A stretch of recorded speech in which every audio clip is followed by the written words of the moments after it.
భారతదేశం అంటే నీతికి, నిజాయితీకి మారుపేరు అని మనం నమ్ముతాం. కాని మనకు స్వాతంత్ర్యం వచ్చిన మొదటి ఏడాదిలోనే మన దేశ రక్షణ వ్యవస్థ పునాదులను కదిలించిన ఒక భారీ కుంభకోణం జరిగింది. అప్పట్లో అది ఒక సంచలనం. సరిహద్దులో మన సైనికులు రక్తం చిందిస్తుంటే తెర వెనుక కొందరు రాజకీయ నాయకులు కోట్ల రూపాయల ప్రజాధనాన్ని ఎలా దుర్వినియోగం చేశారు. స్వతంత్ర భారత తొలి కుంభకోణం 1948 జీప్ స్కామ్ పూర్తి కథ ఈరోజు మీకోసం. అసలు అవసరం ఏంటి? కథ అక్టోబర్ 1947లో మొదలవుతుంది. పాకిస్తాన్ మన కాశ్మీర్ సరిహద్దుల మీద దాడి చేసింది. మన సైన్యం ధైర్యంగా పోరాడుతోంది. కానీ ఒక పెద్ద సమస్య ఎదురైంది. కాశ్మీర్ కొండల్లో సైనికులను, ఆయుధాలను వేగంగా తరలించడానికి మన దగ్గర తగినన్ని జీపులు లేవు. అప్పట్లో మన దేశంలో జీపుల తయారీ లేదు. అందుకే ప్రభుత్వం వెంటనే 2000 జీపులను దిగుమతి చేసుకోవాలని నిర్ణయించింది. ఈ బాధ్యతను అప్పట్లో లండన్లో భారత హై కమిషనర్గా ఉన్న వి.కె. కృష్ణమీనన్కు అప్పగించారు. అనుమానాస్పద ఒప్పందం. ఇక్కడే అసలు ట్విస్ట్ ఉంది. కృష్ణమీనన్ గారు ఈ ఆర్డర్ను బ్రిటన్లోని ఏ పెద్ద కంపెనీకో ఇవ్వలేదు. అసలు జీపుల తయారీలో అనుభవమే లేని ఆంటిమిస్టాంటిస్ అనే ఒక చిన్న బ్రోకరేజ్ సంస్థతో ఒప్పందం కుదుర్చుకున్నారు. గమనించాల్సిన 3 ముఖ్యమైన తప్పులు ఇక్కడ జరిగాయి. అనుభవం లేని కంపెనీ. ఆ కంపెనీకి అసలు షోరూం లేదు, ఫ్యాక్టరీ లేదు. వాళ్ల మొత్తం ఆస్తి కేవలం 605 పౌండ్లు మాత్రమే. అడ్వాన్స్ చెల్లింపు. ఏ రక్షణ ఒప్పందంలోనైనా వస్తువు చేతికి వచ్చాకే డబ్బు ఇస్తారు.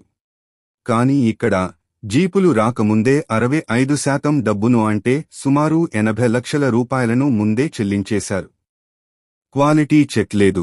మన ఆర్మీ అధికారులు కనీసం ఆ జీపులను చూడలేదు, టెస్ట్ చేయలేదు. స్టెప్ 3. చేదు నిజం. మద్రాస్ పోర్ట్ దృశ్యం. నెలలు గడిచాయి. యుద్ధం ముగిసింది. చివరకు 1949లో మద్రాస్ పోర్టుకు నౌక వచ్చింది. తీరా చూస్తే ఒప్పందం ప్రకారం 2000 జీపులు రావాలి. కాని వచ్చింది కేవలం 155 జీపులు మాత్రమే. అవి కూడా ఎలా ఉన్నాయో తెలుసా? చూస్తే కన్నీళ్లు వచ్చేలా ఉన్నాయి. తుప్పుపట్టిన ఇంజిన్లు, విరిగిపోయిన సీట్లు, టైర్లు లేవు.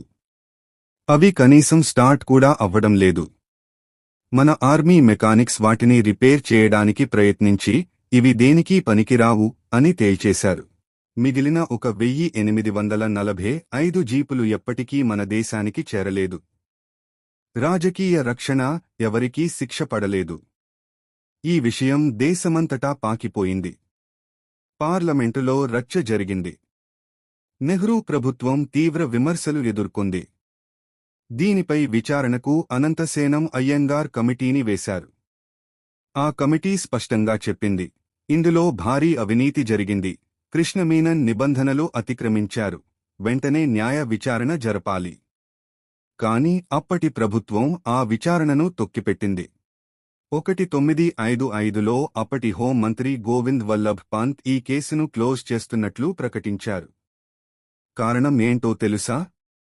విచారణ జరిగితే విదేశాల్లో మన దేశ పరువు పోతుందట.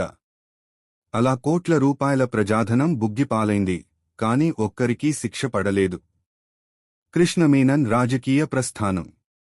ఆశ్చర్యకరమైన విషయం ఏంటంటే ఈ స్కామ్ తర్వాత కృష్ణమీనన్ పదవి పోలేదు సదా. ఆయన నెహ్రూ క్యాబినెట్లో రక్షణ మంత్రి అయ్యారు. అయితే ప్రకృతి వైపరీత్యం ఏంటంటే 1962లో చైనాతో జరిగిన యుద్ధంలో మన సైన్యం ఓడిపోవడానికి ప్రధాన కారణం వనరుల కొరత. అప్పుడు మళ్లీ ఈ పాత స్కామ్ చర్చకు వచ్చింది. ఆ ఒత్తిడి తట్టుకోలేక కృష్ణమీనన్ రాజీనామా చేయాల్సి వచ్చింది.